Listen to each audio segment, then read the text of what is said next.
did the opening animated sequence for Masterpiece Mystery. And so that was sort of the mainstreaming of Edward Gorey into what we'll oxymoronically call a mainstream cult figure, that uniquely American oxymoron.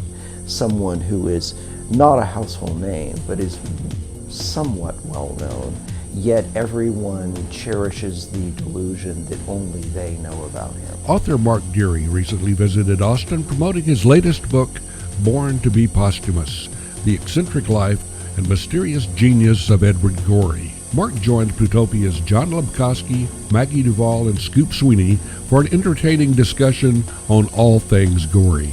So here we are for another episode of Plutopia. He said quietly, "Are you sure you don't want to do the intro with the voice of God?" He has a great radio voice, I don't.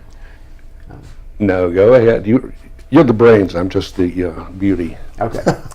So the entire Plutopia team is gathered in Austin in a hotel room with Mark Dery, author of Born to Be Posthumous, a biography of the ineffable Edward Gorey. Maggie Duvall is here, of course, Scoop, my partner Scoop, and I am here as well. And we are here partly to discuss the book and partly to discuss whatever emerges from Mr. Dery's unfathomable intellect. With the emphasis on unfathomable, even to himself.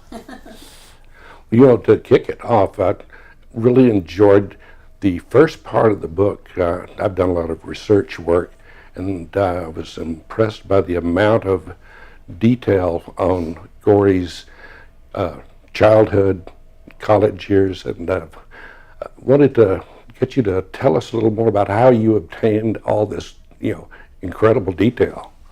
Well, it's a marvelous question, and I have no idea who your listenership is, but if they don't like the sordid and tawdry details of writerly shop talk, I will lift the hem of my skirt and reveal all. But a godsend to me was not to be fawningly obsequious about the locals, but a godsend was the Harry Ransom Center, which of course is known worldwide as an Aladdin's cavern for scholars. And I had discovered that they had a cache of Gorey documents. The Edward Gorey Charitable Trust, which the biographer in me has given the sobriquet the Uncharitable Trust, because they weren't always accommodating to your friend and humble narrator, as estates so often are not. But they guard Gorey's copyright fiercely, but marvelously. Andreas Brown, who's the co-trustee and former owner of the Gotham Book Mart, and effectively Colonel Tom Parker to Gorey's Elvis. He made him. He was the architect of the omnibus collections, the Gorey anthologies, which really put Gorey on the map. When the first one came out, I want to say in 1977, and it was kind of a harmonic convergence with that and Gorey's set design for the Broadway production of Dracula. Shortly thereafter, early 80s, I believe, he did the opening animated sequence for Masterpiece Mystery. And so that was sort of the mainstreaming of Edward Gorey into what we'll oxymoronically call a mainstream cult figure, that uniquely American oxymoron. Someone who is not a household name, but is somewhat well known, yet everyone cherishes the delusion that only they know about him. And that's what adds cachet to being a Gorey file. And that I've noticed on certain reviewers' part a kind of resentment about the fact that someone other than themselves appears to know about Edward Gorey. And the animus of some reviewers seems to spring largely from that unhappy discovery. Anyway, not to dodge your bullet, so at the Harry Ransom Center, the Gorey estate bequeathed to them the paper trail from Edward's Harvard years as an undergraduate, which were 46 to 50, and they really were a treasure trove. Hilarious letters from his mother, Helen Garvey Gorey, who was of the smothering persuasion, and literally, don't forget to wear your nut rubbers. And I've set aside a week to bake, a metric ton of Christmas fruitcakes, and we'll be bundling them out and sending them to everyone.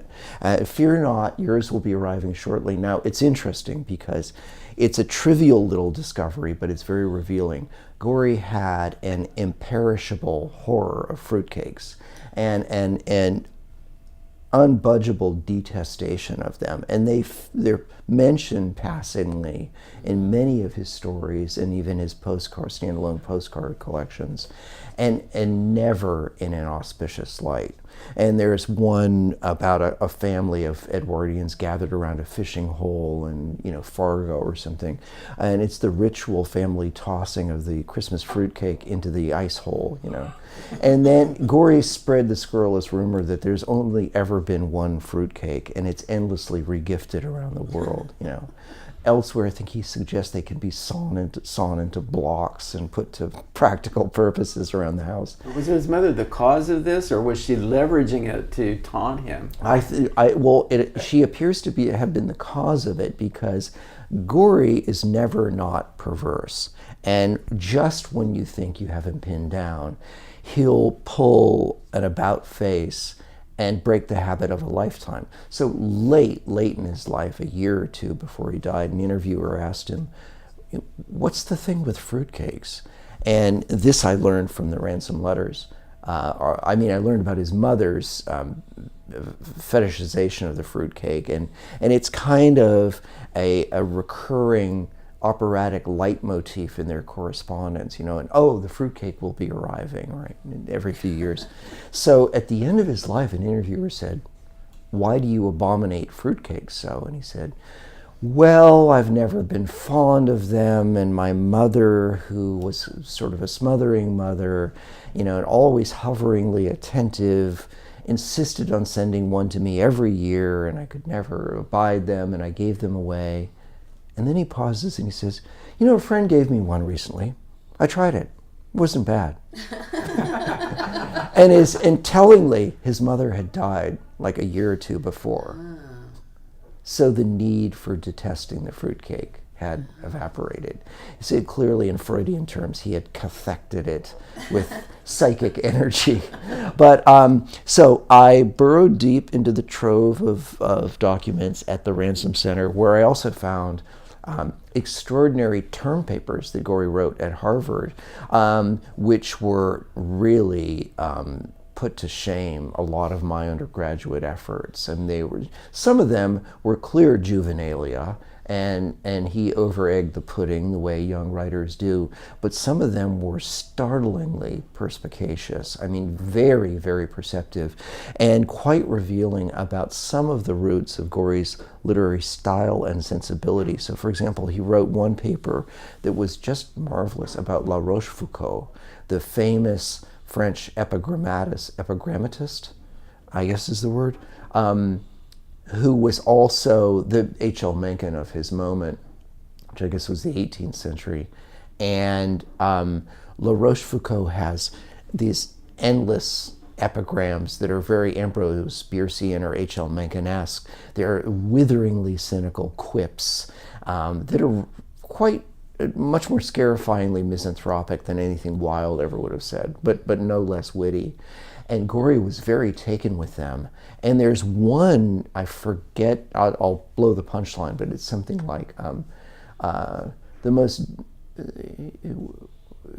we're always consoled by our friends' downfalls, and the most painful thing is another man's success, or something like that. Mm-hmm. And Gorey applauded that line, and then he said, his view of humanity is just exactly right, I think.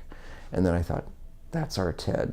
You can see the kernel of his mind, sending down rhizomatic tendrils and taking root, and then also that epigrammatic style. He talked about how La Rochefoucauld boils everything down. There's a great literary condensation. Because Gorey is mannered.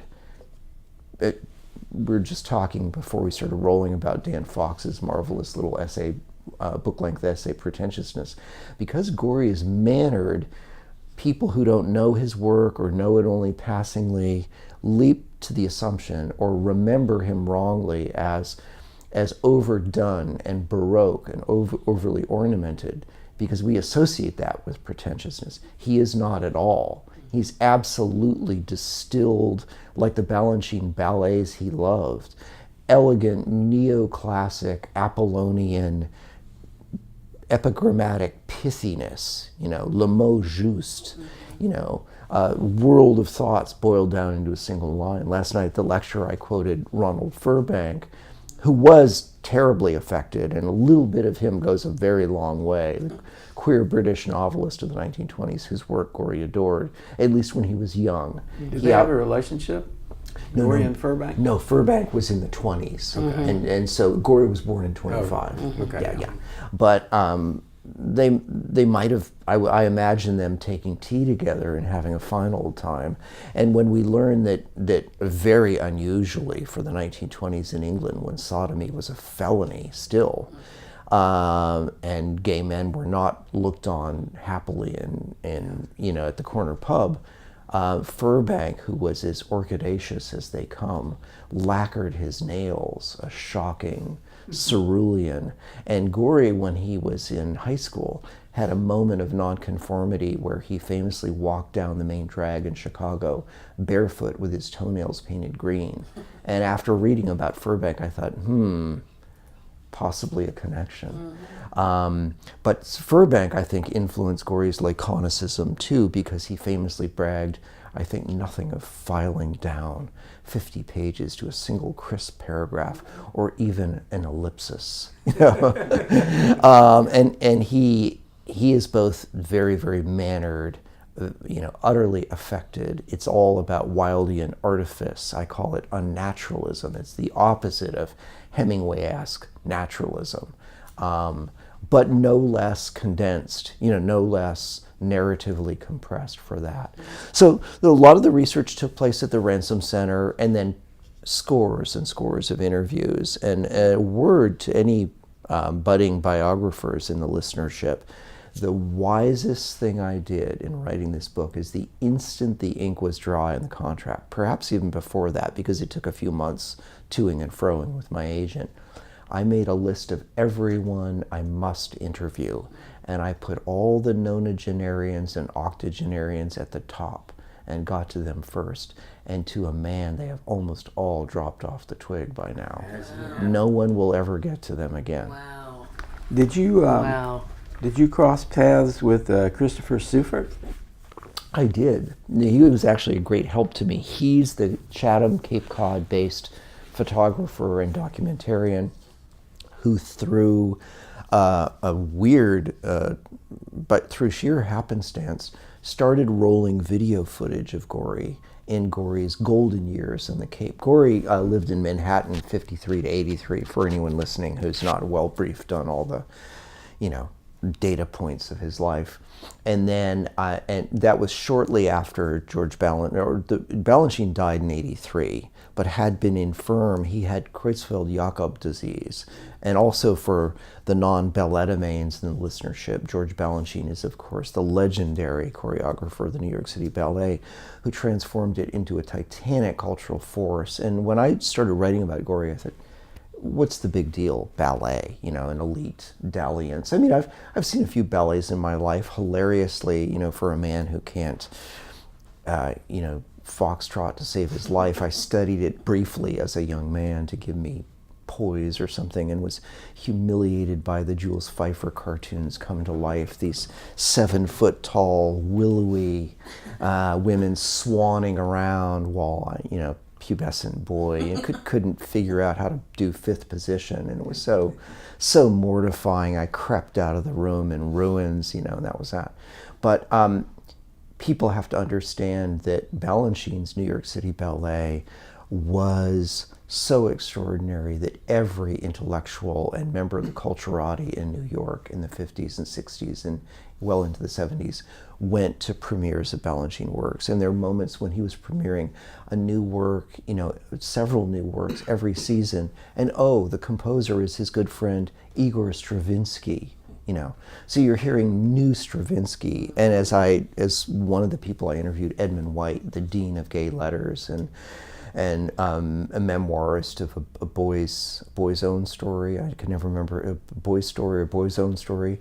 The great coming out memoir. When asked by me, why was Balanchine such a thing? He said, if you were in Vienna when Mozart was premiering operas, would you stay home?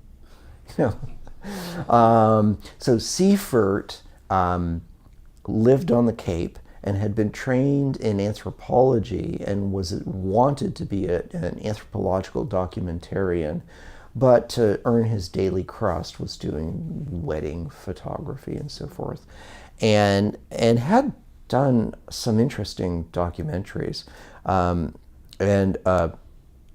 I think it did one on Suzanne Vega, who, if I'm not mistaken, has autism or is bipolar or has some unusual neurocognitive state. And someone said, Edward Gorey lives right over in Barnstable. You should consider filming him.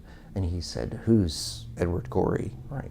And bought one of the anthologies and was not besotted, thought this is impenetrably arcane and I guess you had to be there, and you're either a member of the mystery cult or you're not, and it's like being a Satanist aesthete in the Belle Epoque or something, you either get it or you don't. So, but people persisted, and on a whim he dropped by one day, and you could knock on Gorey's door, and as people said those days, ring me up, I'm in the book, and he was right there in the book, between Gottfried and Gollywog or whatever it was, and so he said, I'd like to do a documentary about you. Gorey was very camera shy and famously abominated being interviewed, and when asked if he would be interviewed had stock replies like on pain of death, and then of course inevitably went on to do the interview. I mean, there are dozens of them, for someone who claimed to have an imperishable detestation of interviews. He did a damn lot of them, and they're collected in the book Ascending Peculiarity, that's a cherry-picked sampler of what the editors deemed to be the best. So, short story long, Gorey was at that point very involved in amateur dramatics. He had a little theater group of odd ducks, a smattering of, or a handful of actual trained actors, as well as, just oddballs on the Cape who wanted fancy to turn on the boards, and some of whom were talented and some of whom Gorey loved because they didn't have an ounce of talent in their little fingers, but just looked odd or were odd, and so he said, well, as it happens, this is kind of a harmonic convergence. I need videos taken of my plays. So if you'll do that, I'll allow you to follow me around. And so he got some extraordinary footage, extraordinary to Gorey files. I have high hopes for his documentary, which will probably be on the shortish side. Maybe, I don't know, 30 minutes, 45 minutes, because of course it's not a portrait of the man in full. All he has is video footage from Gorey's last years. But Edward being Edward is never not enthrallingly entertaining. Where did you find the Cavett interview? Seifert shared that with me. And actually, Seifert rolled a copy of it for me in his offices, couldn't give it to me, and then I contacted Cavett's personal assistant. And that Cavett has a video series. I think they're originally on VHS and they're probably now on DVD. But he sells compilations of his interviews with John and Yoko and Jimi Hendrix and so forth. But oddly, the Gorey interview was never available. Yeah, I thought it would be on like YouTube or something. Yeah. Well, Unfindable. Seaford, I think, may have uploaded fair use fragments of it on YouTube. I don't believe the whole thing is on there. But I contacted Cavitt's PA and she said, well, I spoke with Dick and we're just going to send you a DVD. Wow. Yeah. That's great. Yeah, and there's some B-roll on it of them sitting there.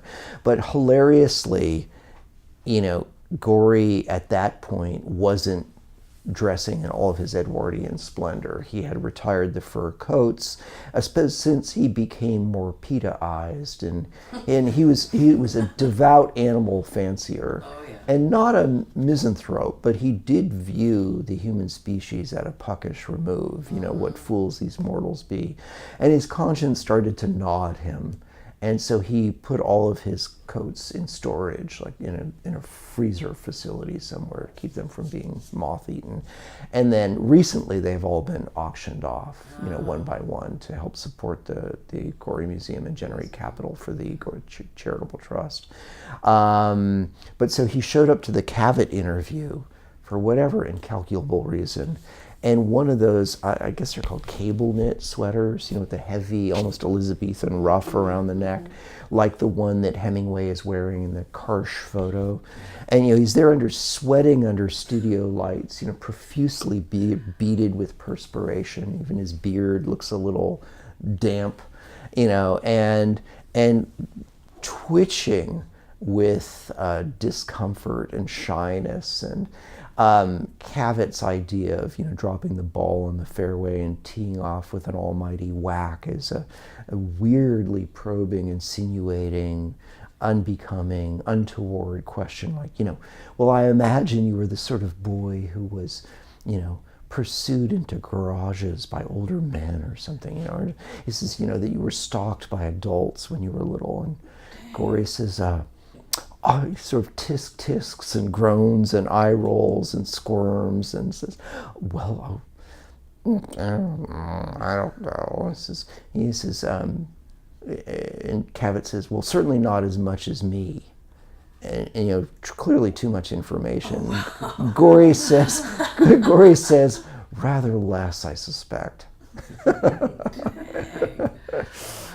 You know, it seems to me a bit contradictory that you would write a book called I Will Not Think Bad Thoughts and then decide to write about Edward Gorey.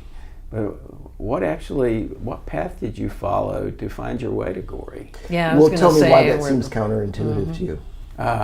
Well, I think Gorey probably thought some bad thoughts. Well, the title of I Will Not Think Bad Thoughts, I Must Not Think Bad Thoughts. I must not think bad thoughts. Which is taken from the X song of the same name, is entirely ironic. It's a plea for thinking bad thoughts. So I think there's a lot of connective tissue there. And Gorey, in a way, you know, opened the vent on the Eisenhower unconscious and thought all the bad thoughts that, you know, Hugh Beaumont and Barbara Billingsley were not allowed to think, you know, but thought them coyly and ironically as a secret hidden in plain sight. You know, as I said in the lecture last night, you really, I don't think it overplays it to say that Gorey is doing a species of philosophy, you know, and one of the points he's making is about the American discomfort with death, and to be insufferably pretentious. I mean, he is at least a little, his pinky toe is a little bit Heideggerian in the sense that Heidegger exhorts us to live the authentic life by always, as he puts it in his hyphenated phrase, being unto death. Right? Having a constant sense of not only that we're going to die, which is a kind of a Mexican fatalism, but that death, and not just that death is part of life in the old New Age homily sense, that you have to reconcile yourself to it, but that we are always already dead, that our knowledge of death, our consciousness of death is a kind of death, that death is imminent in life, in ourselves, in this very moment. I think Gorey really felt that, and I think that Gorey's work philosophically is partly about rubbing America's nose in the smell of the charnel house, and forcing you to confront the open casket because we are so phobic about death. And so if you see Gorey partly, this is absolutely not all he is, but as a social satirist of the 1950s, interesting things, as Heidegger would say, come out of the woods, right? Become meaningfully present to you philosophically. So like his friend Alison Lurie tells this story in the book about how they love to walk in the graveyard, the great mortuary park of Boston, Mount Auburn, which was the first decorative cemetery park, garden park cemetery in America, modeled on the great garden park cemeteries of England, and inspired Frederick Law Olmsted's design of Central Park in Manhattan, because it was supposed to have a calming influence on the potentially insurgent rabble. So there were no public parks. Green spaces were all owned by the wealthy. So it was the first public park, and it was meant to have a civilizing influence. The underclasses were schooled in proper etiquette of promenading and picnicking in a garden park cemetery. You dressed in your Sunday best. The wrought iron gates were opened. You brought us picnic lunch, and not like the Mexicans picnicking on the graves of the deceased, but in any green space you would picnic, right? And you were supposed to be properly restrained and genteel. You were, after all, in a necropolis among the shaded dead, right? But they used to stroll there, and so much of Gorey's imagery comes from that. All of the funerary urns and obelisks and cenotaphs and all that Victorian funerary bric-a-brac that you see in the opening sequence to PBS Mystery. And also the 18th century funerary iconography, the grinning death's heads with the winged skulls. That's Puritan. That's from the 1700s, not the Victorian stuff. You see that in some of Gorey's imagery. When people walk through graveyards, you'll see both types of mortuary iconography, Victorian in 19th century and 18th century. But Alison Lurie tells a story about how they went to another cemetery outside of Boston, and I'm forgetting the name of it, but I think it's the one where Ralph Waldo Emerson and Thoreau repose, and Margaret Fuller and the Transcendentalists. Yes, and I forget what that one is called, but she says something, she says, she said, they were both very young, they're undergraduates. She said something like, if I die, I want to be buried here. And he turns to her and says, if you die. and of course, we all have the dim inkling we're going to drop off the twig sooner or later. But he had been in the Army. Now, he never saw action. He was stationed in a Quonset hut outside Salt Lake City, inventorying at a facility, Dubway, that made nerve gas and bioweapons and stuff. People, poorly researched profiles of Gorey have preposterously suggested that he was involved in chemical weapons research. He had no background in that area. They stuck him in this hut. He met a guy, William Brandt, who would later become a composer, and they spent the war listening to Mozart on the bass phonograph late at night when the other men weren't around. He was a guinea pig. Maybe they tried their chemical weapons on him. Well, he loved to say in interviews there was a bizarre X-Files episode that happened entirely appropriately in a nearby desert called Skull Valley, where long after this, in the 1960s, entire herds of sheep just keeled over. Yeah. And there wasn't a local who didn't believe. A mysterious cloud was seen wafting off of Dubway. The Army denied that it was responsible, but paid restitution, I believe, to the farmers. And in interviews, Gorey used to say, and every time another flock of sheep keels over, I think, oh, they're at it again. I remember that I was working in radio news at the time, and there were a number of those. And as far as him being involved, the security on those experiments were so it was like the Manhattan Project, Yeah. basically. So a clerk is not going to be anywhere near. You're absolutely right, but to just tie a ribbon around the question of, or the theme of Gorey as social satirist, Allison Lurie said, he had seen young men be transferred to the Pacific Theater. I mean, or to Europe or Italy, and so the people he was in boot camp with, many of them came back changed, or didn't come back at all.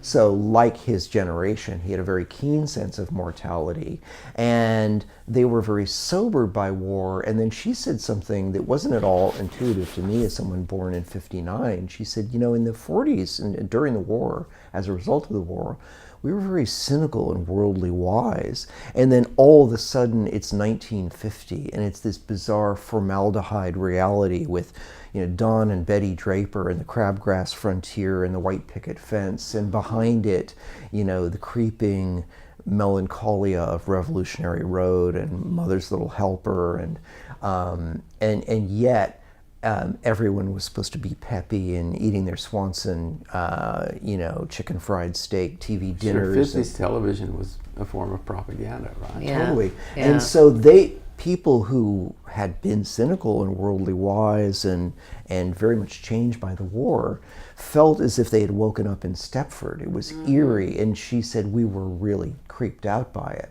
And she said, so you can see things like the Gashley Crumb Tinies, where Gorey writes an abecedaria for little, presumably for, it's in the guise of a children's book, right? But he's mocking death, and he's mocking the most sacrosanct form of death, which is the death of a little innocent, right? I mean, what could be less Eisenhowerian? Is there such an adjective? Less Eisenhower-ish. Well, I think that's what really drew me to Gorey, because I grew up my father was in military intelligence, so I grew up in a world that was like, what you all are seeing is definitely not what I'm seeing. And they're like, oh wait, you're not, so you're seeing what I'm seeing too. This is great. Yeah. And Gorey also has queer consciousness, and whether he was conventionally gay or even gay.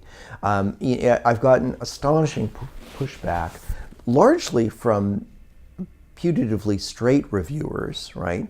Some of them heavily invested in identity politics, so-called, right? Who claim to resent my insistence that Gorey was gay. And in point of fact, I never insist any such thing. Well, you insisted that he was asexual, but that he seemed to identify as gay, and that he actually professed to be gay at one point. Well, I'd like to believe I insisted that he's irresolvable. In other words, he's someone who claims to be asexual. Do we take that at face value when we know that all of his crushes were same-sex? All of his profound cultural influences were gay authors, right, and gay figures in gay culture, that he's steeped in queer consciousness. I read reviews that, at least one review felt that you focused too much or dwelt too much on his sexuality, and I didn't have that same sense in reading the book. But well, I'm glad. But I do know that was a recurrent theme, and that you felt that it was important. And you want to speak to that? Why you thought it was important to discuss at all? I'd love to. There's a young gay cultural critic, and shamefully his name eludes me, and you've probably heard that phrase about 15 times now in this interview. Right. I grow dottier by the moment. I'm going to be reduced to writing things on my forehead in Sharpie. But that's consoling. Senescence loves company. But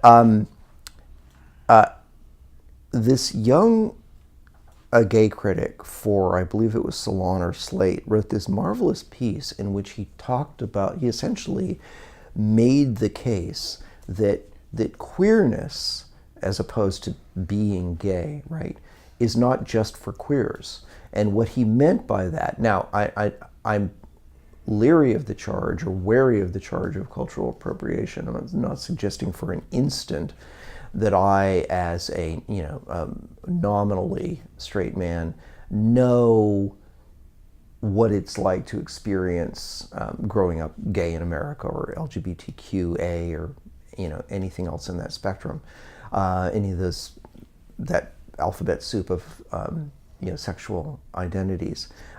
But this critic makes the point that one can be culturally queer.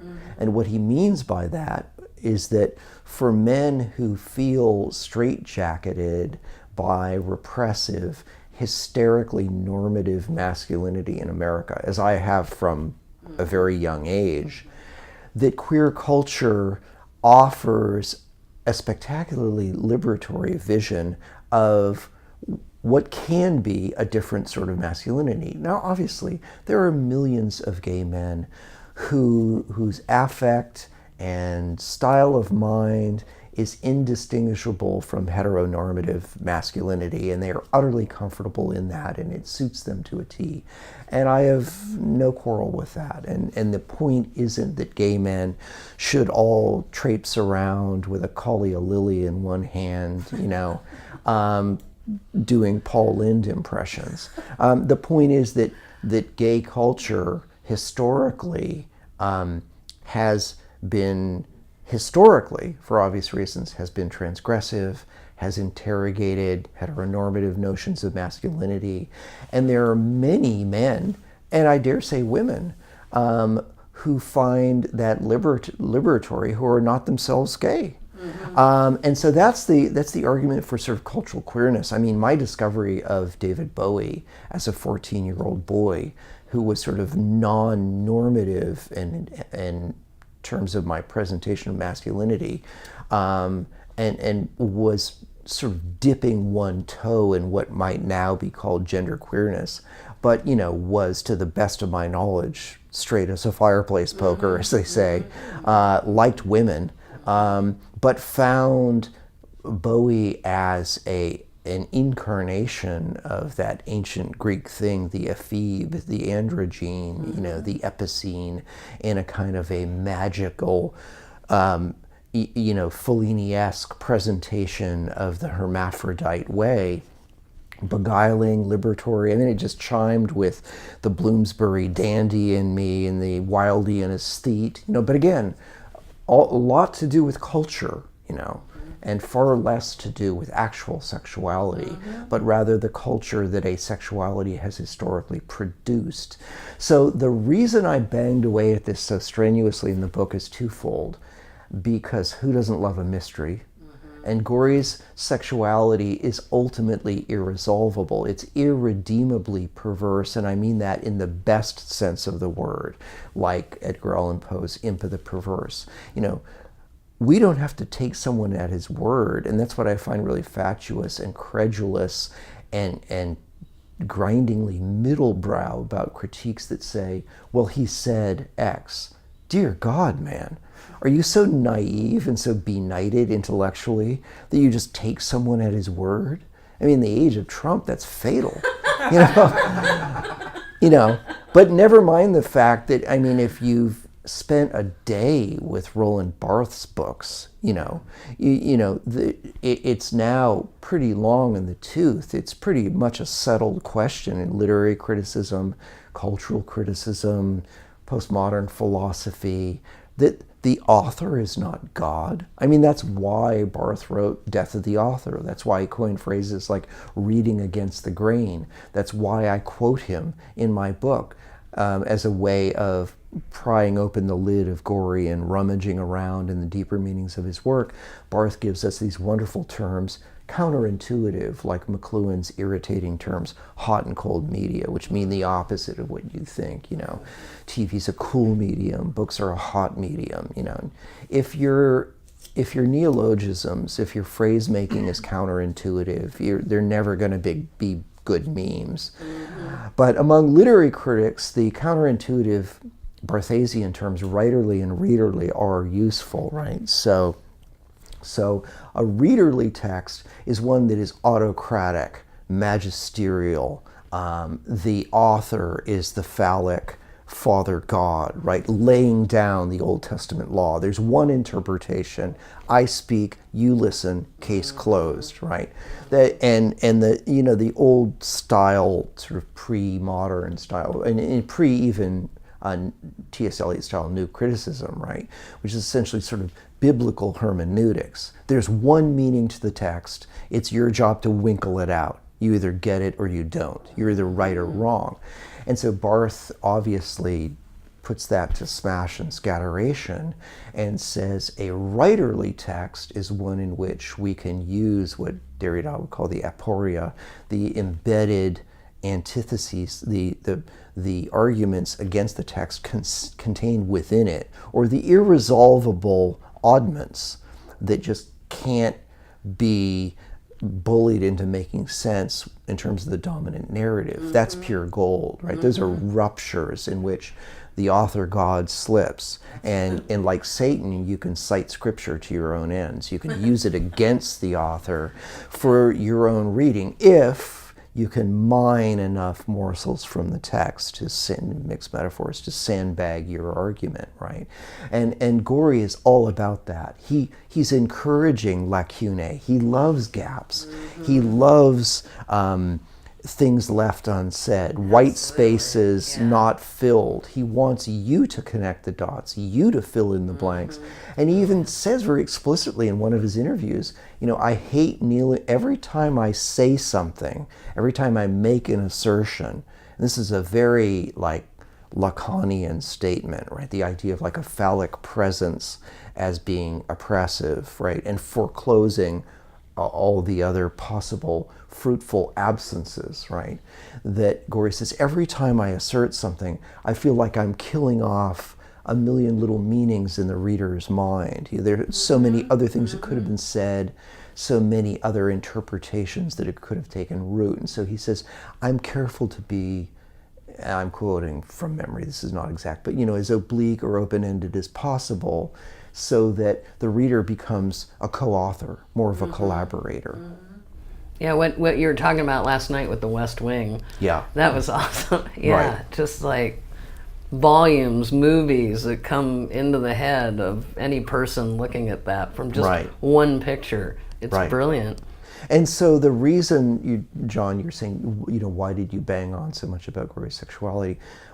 Part of it is that I don't believe we should take him at his word, and knowing what I know, I can't take him at his word. And also, Gorey doesn't take himself at his own word. He never uses the word asexual. I'm not aware that it had the currency in his day that it has in ours, where millennials use the term ace, and it's sort of the undiscovered country of sexualities. But Gorey said, well, fortunately, I'm reasonably undersexed, which is an extraordinary statement. I mean, every word in that sentence is worth a doctoral dissertation. First of all, it begs close Freudian reading. First of all, why would that be fortunate? It would only be fortunate if you were fundamentally uncomfortable with sexuality or your sexuality, right? So in other words, he's not saying I have no sexual drive. He's saying I have a diminished drive, but the drive that exists goes in a direction that I feel is best not expressed. In other words, it's fortunate that it is reasonably diminished, right? Reasonably is the weasel word. He's not saying I have no sexual impulses. A true asexual would say, I'm Switzerland on the subject of sex. I'm utterly disinterested, right? To use that word correctly for once, meaning I'm value neutral, right? I have no opinion on the matter. I understand humans enjoy it. To me it is ever inscrutable. That someone who is truly asexual, it's my understanding, would feel that. Or he's not saying that. He may have seen it as potentially creating complications that he'd rather not have. Well, that's certainly true. That's very fruitful. I'm grateful to you for that, because you put your finger on another aspect of Gorey's sexuality, which is that, and before I get to that, let me just quickly say, we know a few things. We know that two of Gorey's most intimate friends said that he had told them that he tried it once and found it distasteful. So that's the primal scene, figuratively speaking, not literally Freud's primal scene, but that's the rosebud moment, right? Something happened, it put him off the act. So there's rich psychoanalytic gold there. I was never able to sleuth that out. It probably happened in high school. His dear friend Larry Osgood, who knew him intimately at Harvard and is now dead, I said, well, can you imagine that it might have been, a heterosexual encounter? And he said, had to stifle a guffaw and said, with Ted? Unthinkable, right? And now Larry Osgood was gay. Gorey's entire social circle at Harvard was gay. Many of Gorey's ballet friends in New York City were gay. Does that mean that he was gay? Well, and that the first encounter was? Well, we know that all of his crushes, which I discovered through his correspondence with Alison Lurie, were same-sex crushes. His one make-out session, to the best of my knowledge, only one, was with another man. His forlorn last crush with Tom Fitzharris, who accompanied him to the Scottish Isles and is the other partner teddy bear in his beautifully melancholy homoerotic romance, L'heure bleue, the blue hour, the moment, known in English as the magic hour, the moment at twilight when the sky goes in iridescent surrealist blue. That's very clearly a Valentine to a gay man's crush on a straight man, as many of his crushes were, that came to nothing. There are, homoerotic subtexts in Gorey's work. His cover for Melville's novel Redburn, a very queer novel that influenced Maurice Sendak's decision to come out, is a shriekingly gay piece of homoerotic illustration. A gay friend of mine looked at it and said, meat market at Provincetown. It's these sailors with suspicious swellings in their crotches, trading deeply meaningful glances. I mean, it's as queer as a pair of waltzing mice, and like to say, well, one doesn't really know. No, of course, one doesn't really know. And Gorey himself complexifies it. He says, well, I suppose I could be gay. If I were anything, I'd be gay. The term doesn't really resonate with me. And besides, if you never do anything, can you be said to be a thing? It's a perfectly legitimate question, It's like Jimmy Carter sinning in his mind, I mean, if you imagine the thing and that's why the Catholics have mortal sins and venial sins, right? But and it isn't just coyness, it's a really legitimate philosophical question. And that brings us full circle to the notion of culturally queer. Now, I mean, Gorey is talking about having homoerotic fantasies, and cultural queerness is not that. It's feeling liberated to inhabit the expanded space for masculinity that gay men and lesbian women have pioneered, for women. Yeah, it's like feeling free to be yourself and not some gender thing. Right. Gender is a trap. Right, and taking advantage of the historical moment in which this thing we now call gender queerness, but which in my beloved glam rock era of the misspent 70s, would have been called gender bending, right? Or Bowie was sort of the reluctant gender knot, and so people who do that really are sort of pioneers of, pushing the envelope of mainstream acceptability of expanded notions of masculinity, femininity, and all things in between. And to them, we are immensely grateful. And they've purchased that. They've secured that beachhead sometimes at unspeakable cost, and are still in the crosshairs of bigots of every persuasion. So I don't mean to suggest that it just consists of wearing mascara on Saturday night. I mean, for some people, it's not so much a choice; it's a fact of life. But so, to your other wonderful memory jogging point, another reason that Gorey ended up a lifelong solitary and didn't want to take many of his fantasies beyond mere crushes was partly because he found doing the nasty icky, but it's also partly because, as Cyril Connolly put it in Enemies of Promise, the pram in the hallway is the enemy of genius, right? Gorey was a workaholic, and as Stephen Miller puts it, Stephen Schiff, in his New Yorker profile of Gorey, probably the best profile ever written, he was anchoritic, meaning like an anchorite, like a monk, monastically, almost self-flagellatingly devoted to his work. Now, his pose was the languorous idler, right? You know, like Hitchens saying, "I get up at the crack of noon," you know. And Gorey, because he was a Wildean aesthete, part of being an aesthete, you know, it's a package. You also have to be a flaneur, you know, out and about town. But you have to be an idler. You must never appear to be working, you know. But Gorey worked ferociously. He was a workaholic. He was ridiculously productive. There's a lot of little lines in those illustrations. He cross-hatched his life away. I mean, he spent, you know, collectively years, you know, bent, you know, his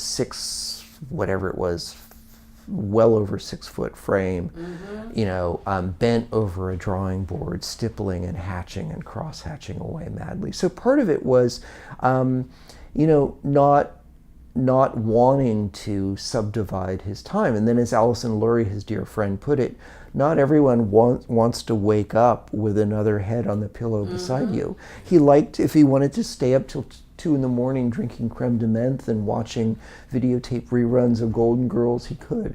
If he wanted to go to the ballet every night of the week and on the weekend too, he could. If he wanted to Read Nancy Drew. Yeah, Well, all those books he Drew read. At 75, he could. How many books were? 27,000. Dang, no. yeah. I mean, You relationships don't know are- that he read all 27. Well, I would. He read many of them. Yeah, you you know. said there were notes and a He lot wasn't of them, right? like Derrida, who, when asked the tedious question people who don't read always ask, you know, a visitor to his home, was lunkheaded enough to say, "Mr. Derrida, have you read all of these books?" And he said, "Only one, madam, but that very thoroughly." Didn't he hold a record for the not missing any performances of the ballet? Yeah, I mean, he missed the odd one, but over the course of about 30 years, his record was as close to perfect attendance as is humanly possible. And the reason he did that was twofold. He was obsessive, if not in the clinical sense of being obsessively compulsive, but he was a creature of well-rutted routines, you know, as fixed as a monorail, you know. And when the joke runs among Gorey devotees that when he finally moved from Manhattan after 30 years of going to Balanchine's ballets, because Balanchine had died, and moved to the Cape, he promptly discovered this little local cafe that all of the geriatrics in town flock to, and all the oddballs. And the Cape does attract a certain sort of preppy or WASP bohemian, you know, often culturally, if not politically conservative, many of them Boston Brahmins and old school, you know, Buckleyite conservatives, not the current rabid breed, but nonetheless imperishably odd ducks, you know, just flocks of eccentricities on two legs. So he discovered this place, Jack's Outback, whose food was not great, but it was run by this world-class eccentric, you know, a type, the lovable curmudgeon, you know, who served up your food with a soupçon of insult, you know, and you bust your own dishes, and you got your own oatmeal, and Gorey got to ringing himself up and playing hell with their books at the end of the day, because he'd ring up $37,000 for a grilled cheese and stuff. But he transferred his obsessiveness from the New York City Ballet to Jack's Outback, you know, as reliable as Big Ben, you know, there every morning, you know, same stool at the counter and they kept his guest checks, and they inherited a pile of them when Jack's closed after Gorey's death, and the two events were not related, but they're on display at the Edward Gorey House Museum in Gorey's home in Yarmouthport on the Cape, and it's like, you know, December 3rd, 2 poached eggs, fruit cup, tea, Lipton tea. December 4th, poached egg, fruit cup, toast. December 5th, poached egg, fruit cup, English muffin. It's like, I mean, he was a man of routines. He voyaged far between his ears. But when asked for the Proust questionnaire by Vanity Fair, what's your favorite voyage? This is a guy who said, looking out a window. So we're close to probably the end here, but there's one question that kind of got derailed earlier. I was really interested in were you always a Gorey fan, or just sort of what set you on the trail? What made you decide to pursue this? I mean, you can see that there was an amazing amount of work that you had to do to write this biography, and that I think you've probably got a lot of Gorey in your head now, and you'll never be able to wash them out. You say that worryingly, like it's a bad thing. It's like an episode of the Twilight Zone. How you, where did this start? Well, it is a really odd process of Freudian transference. The classic. I mean, Freud is very much out of fashion, and obviously the talking cure has been put to rout by psychotropics, and I'm a bit suspicious of that. I mean, simply because it chimes too neatly with the American desire for drive-through everything, and why? So you're going to tell us that you dropped acid and had a vision of Edward Gorey? And not only that, but I did it with Cary Grant. You really should have been there. Despite the fact that Freud has fallen out of favor, I do believe the old Viennese devil has a few things to teach us still. And even when he's wrong, he's gloriously wrong. And if you read Freud as a Gothic novelist, I mean, much of it is delicious. Of course, a lot of it is patently absurd, penis envy, castration complex. But the Freudian notion that in analysis there's a transferal, or the analysand comes to regard the analyst, as a father figure or mother figure. I've never done serious Freudian analysis. I've done, spent, more than a few hours on the couch, certainly in more of a therapeutic setting, simply saying, I need someone to drill a hole in my head and let the evil spirits out, And so the biographer's relationship with his subject does involve a weird species of transference, and Freud talked about, he coins this very useful term, introjection, which is when, and it's sort of like the Lacanian notion that we assemble the self from fragments of the other, right? And introjection is when you simply incorporate aspects of other people into yourself.